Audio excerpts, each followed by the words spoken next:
Hey guys, it's Shannon. So I was at Walmart and they had their mums out and I could not resist. They were too pretty. I am sort of ready for fall. I'm not ready to let go of the summer weather, but I do love decorating for fall, and the porch needed a little bit of a makeover for fall anyway, so I thought I'd create a new fall sign for the porch to complement the new mum. So let's get started with today's project.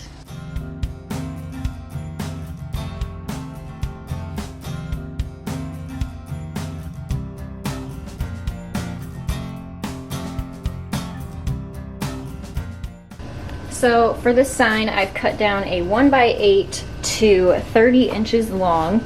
And of course you can make this as tall or as long as you'd like.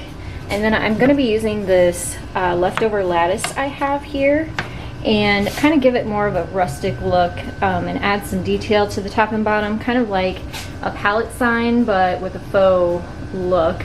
And so I'm gonna cut 2 pieces of this lattice to the width of this 1x8, which is actually 7¼ inches wide.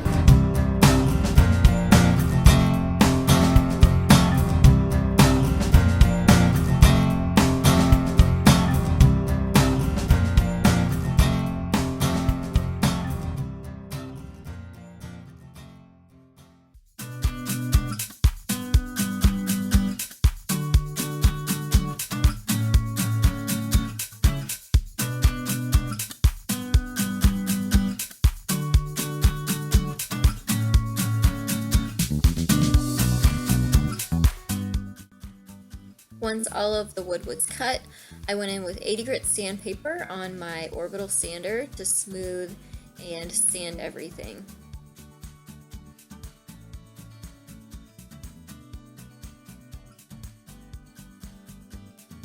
Once all of the wood was sanded, I used my favorite wood stain by Minwax in the color Jacobine and made sure to get all of the surfaces and the sides.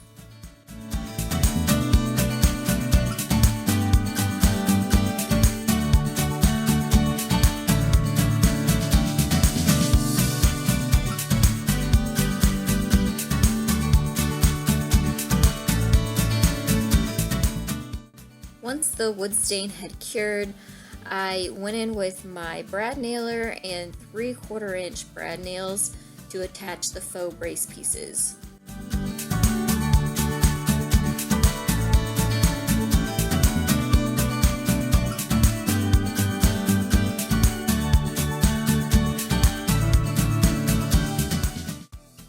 This is at least 24 hours later that I've let the wood stain cure, so I can now add the design to the front.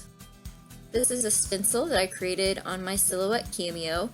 It is a material called Oramask 813, and basically it's just a sticky back, one-time use material that you apply with a transfer sheet like you would vinyl.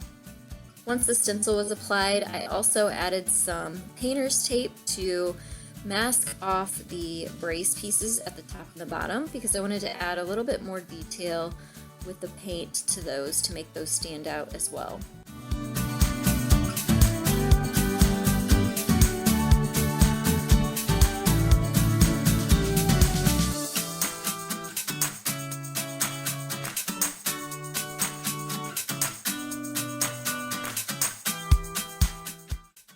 I'm using white chalk paint here by Waverly and a foam paintbrush, and I'm just applying the paint in a dabbing up and down motion, which helps prevent paint bleed underneath your stencil. I also lightly brushed on some paint onto those top and bottom brace pieces.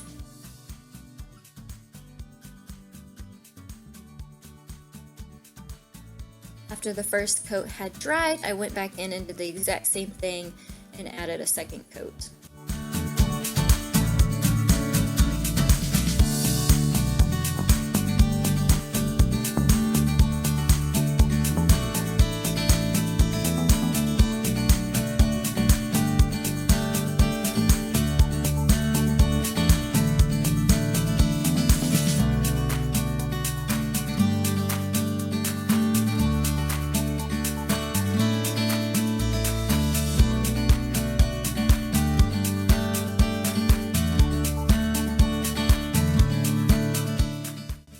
After the paint had completely dried, I was able to remove the stencil as well as the painter's tape.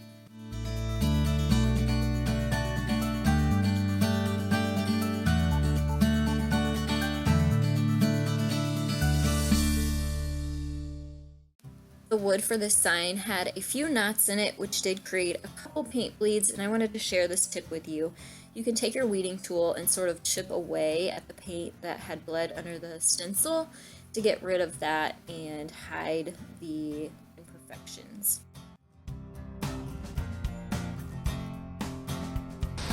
Sharing my little friend, I came outside to add this clear coat, Color Shots clear matte sealer, and this little butterfly here decided to land on the sign. How beautiful.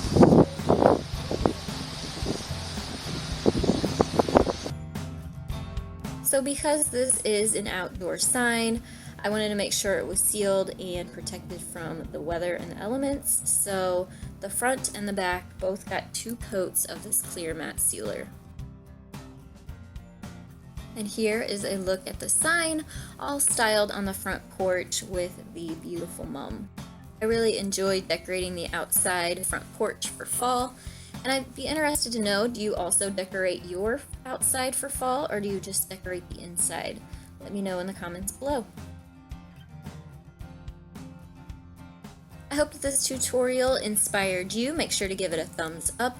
You can share this with your friends and family and inspire them as well. Hit the subscribe button. I do DIY tutorials every Monday, Wednesday, and Friday, and I want to thank you all so much for watching. I'll see you next time. Bye, guys.